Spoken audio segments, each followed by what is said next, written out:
আসসালামু আলাইকুম সুপ্রিয় শিক্ষার্থী বন্ধুরা, আশা করি সকলেই ভালো আছো।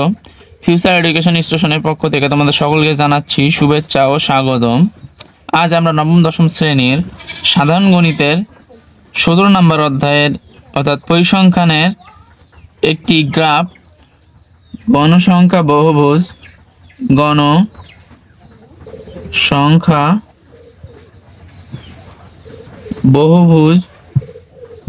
বহুভুজ নিয়ে আলোচনা করব। তো আমরা আগের ভিডিওতে গড়, মধ্যক, প্রচুরক নির্ণয় এবং সারণী কীভাবে তৈরি করতে হয় সেগুলো শিখেছিলাম কিভাবে আয়তলেখ অঙ্কন করতে হয়। তো আজ আমরা শিখব কিভাবে বহুভুজ অঙ্কন করতে হয়। তো তোমরা লক্ষ্য করো যে প্রশ্নে সবসময় একটি সারণী দেওয়া থাকে, সেই সারণীতে থাকে শ্রেণীব্যাপ্তি এবং গণসংখ্যা। তো এটা থেকে মূলত গড়, মধ্যক, প্রচুরক নির্ণয় করতে হয়, তারপরে লেখগুলো অঙ্কন করতে হয়।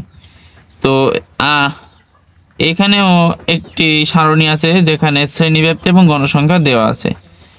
তো আমাদের গণসংখ্যা বহুভুজে এক্স অক্ষ বরাবর আমাদের বসাতে হয় মধ্যমা, আর ওয়াই অক্ষ বরাবর বসাতে হয় গণসংখ্যা। তো আমরা মধ্যমা আগে নির্ণয় করে নিই। তো দেখো মধ্যমা কি, মধ্যমা আসলে হচ্ছে এই যে একটি শ্রেণী আছে, এই শ্রেণীর নিম্ন সীমা আর উচ্চ সীমা যোগফলের অর্ধেক, অর্থাৎ এই দুটো যোগ করে 2 ভাগ দিলে আমরা মধ্যমা পেয়ে যাব। তো তাহলে আমাদের মধ্যমা এখানে হবে হচ্ছে 30 আর 34 যোগ করে তাকে 2 দিয়ে ভাগ করলে হয় 32। আবারও এখানে 35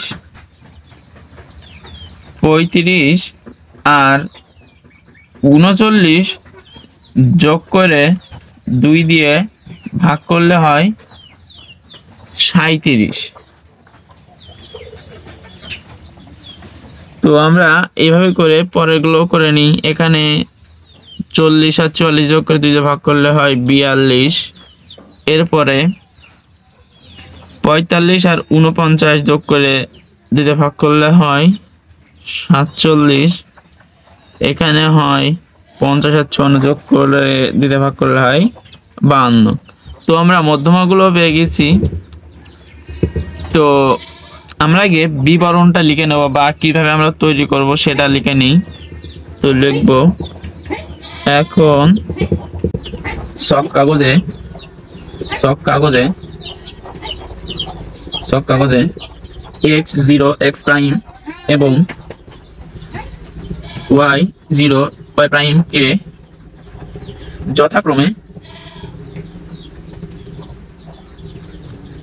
যথাক্রমে x ও y অক্ষ মনে করি y অক্ষকে x অক্ষে মধ্যমা এবং y অক্ষে গণসংখ্যা বসিয়ে স্থানাঙ্ক নির্ণয় করি বা বিন্দু চিহ্নিত করি। বসিয়ে বিন্দু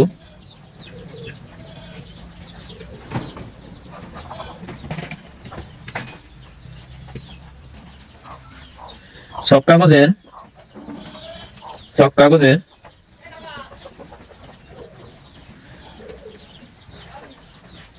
ক্ষুদ্রতম প্রতিঘর সমান 1 একক ধরি।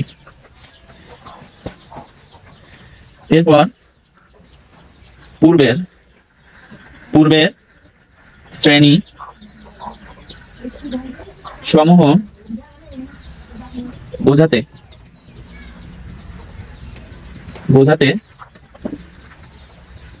এই চিহ্ন এটাকে বলা হয় ভাঙা চিহ্ন। এটা ব্যবহার করি, বিন্দুগুলো সঠিকভাবে যোগ করি, বিন্দুগুলো সঠিক ভাবে যোগ করি, সঠিকভাবে যোগ করি। নির্ণয় চিত্রটি গণসংখ্যা বহুভুজ। নির্ণয় চিত্রটি বহুভুজ। বহুভুজ। তো আমাদের এখানে খাতার কাজ শেষ। তো আমরা এখন গ্রাফের বিন্দুগুলো বসানো কিভাবে বসাতে হয় এবং কিভাবে গণসংখ্যা বহুভুজ আঁকতে হয় সেটা দেখব। তো আমরা আগের ভিডিওতে পরিচিত হয়েছিলাম এই যে ভূমির সাথে যেটা আছে এটাকে বলা হয় এক্স অক্ষ, এটা এক্স এবং এক্স প্রাইম। ওই নিচে থেকে উপরে যেটা যায় এটাকে বলা হয় ওয়াই অক্ষ। তো এটা হচ্ছে ওয়াই আর এটা হচ্ছে ওয়াই প্রাইম। আর এখানে যেটা মূল বিন্দু এটাকে বলা হয় 0 বা 0। তো আমরা প্রথমে আগের ভিডিওর মতন প্রথমে এক ঘর ভাঙা চিহ্ন দিয়ে নেব। তো এইভাবে ভাঙা চিহ্ন দিতে হয়। এই আগের ভিডিওতে আমরা দেখেছিলাম আয়তলেখের ক্ষেত্রে আমরা এই ভাঙা চিহ্নর পর থেকে অর্থাৎ এইখান থেকেই আমরা আমাদের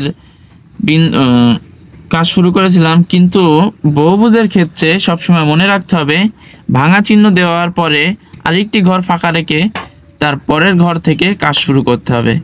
অর্থাৎ এটাও ফাঁকা থাকবে, এখান থেকে আমরা আমাদের কাজ শুরু করব। তো এখানে আমরা মূল বিন্দুগুলো বসাবো। তো আমরা এখানে দেখেছি এক্স অক্ষ বরাবর আমরা বসাবো মধ্যমা। মধ্যমা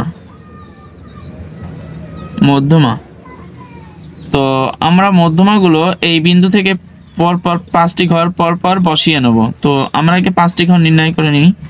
এই হচ্ছে 5টি ঘর, এখানেও একটা 5টি, এখানেও 5টি হচ্ছে, এখানেও 5টি, এখানেও 5টি, এখানেও 5টি। শেষ। তো আমাদের এমনিও আমরা 5টি করে ঘর চিহ্নিত করি। এখানে হচ্ছে 5, এখানে 10, এখানে 15, এখানে 20, সরি এখানে 20 না, 20টা হবে এই জায়গায় 20। তো আমরা মধ্যমাগুলো আগে বসিয়ে নিই। তো আমাদের প্রথমে আছে 32।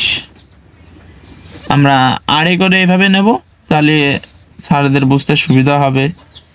তো প্রথমে এই যে এক ঘর, প্রথমে ভাঙা ঘর, তারপরে এই যে এখান থেকে আমরা এই ঘর ফাঁকা রেখে এখান থেকে কাজ শুরু করব। তো এখানে হচ্ছে 32, তার 5 ঘর পরে হচ্ছে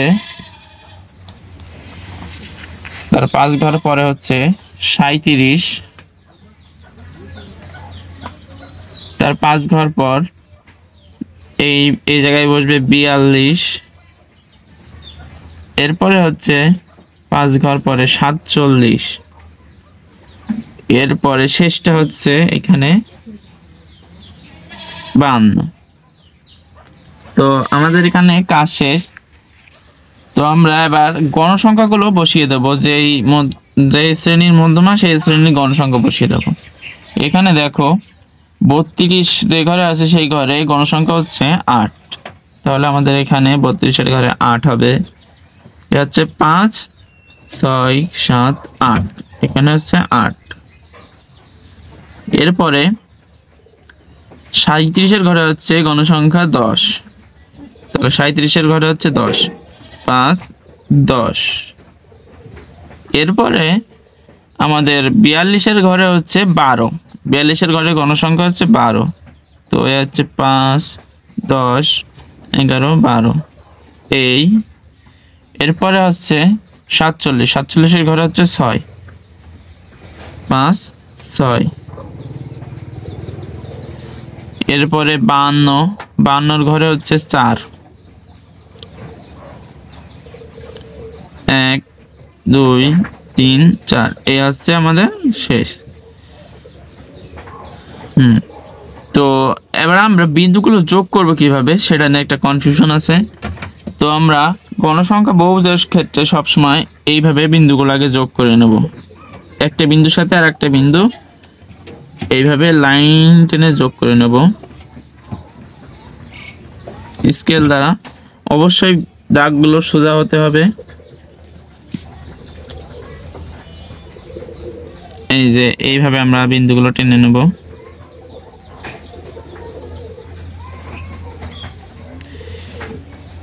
এবার আমাদের একটা জিনিস খেয়াল রাখতে হবে, এই যে গণসংখ্যা বহুভুজ যেটা সেটাকে সবসময় দুই প্রান্তেই অর্থাৎ এক্স অক্ষের সাথে লাগিয়ে দিতে হবে। তো এক্স অক্ষকে আমরা স্পর্শ করাবো কিভাবে, এই যে শুরুর দিকে যে প্রান্তটা হবে সেটা এই ভাঙা চিহ্নের এই ঘরের এই কোণা থেকে শুরু করে সেই বিন্দুর সাথে যুক্ত হবে। তো এই হচ্ছে এই বিন্দু,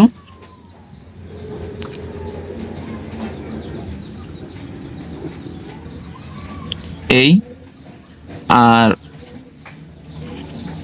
একইভাবে আমরা এর এই যে ঘর আছে তার পরবর্তী ঘরে 5 ঘর পরে গিয়ে আমরা এক্স অক্ষের বিন্দুর সাথে এই বিন্দুর স্পর্শ করিয়ে দেব। তো এর 5 ঘর পর হচ্ছে জায়গা এই, তো এটার সাথে আমরা স্পর্শ করিয়ে দিচ্ছি।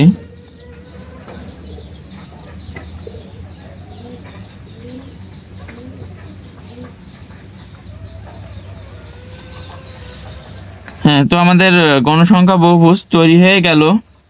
তো আয়তলেখে কিন্তু এখানে কালি করতে হয় বা ঘর পূরণ করতে হয় কলম দিয়ে বা পেন্সিল দিয়ে করতে হয়। যেহেতু লেখচিত্রে কখনো কলম দেওয়া যাবে না, আমি তোমাদের বোঝার সুবিধার্থে কলম দিয়ে করছি যাতে লেখাগুলো স্পষ্ট হয়। এবং তোমরা সবসময় মনে রাখবে যে লেখচিত্রের কাজ সবসময় পেন্সিল দিয়ে করতে হয়। তো এটাই হচ্ছে গণসংখ্যা বহুভুজ। তো এখানে কোনো কালি করা লাগবে না, এটা এভাবেই থাকবে। কালি করলে কিন্তু মার্ক কমে যাবে বা মার্ক নাও পেতে পারো। তো আশা করি সকলেই গণসংখ্যা বহুভুজ কীভাবে আঁকতে হয়, গণসংখ্যা বহুভুজ তৈরির নিয়মগুলো বুঝতে পেরেছো।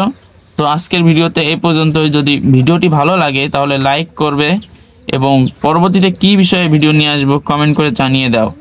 যদি আমাদের চ্যানেলে নতুন হয়ে থাকো তাহলে চ্যানেলটি সাবস্ক্রাইব করবে এবং ফেসবুক থেকে দেখে থাকলে ফলো দিয়ে পাশে থাকবে। আল্লাহ হাফেজ।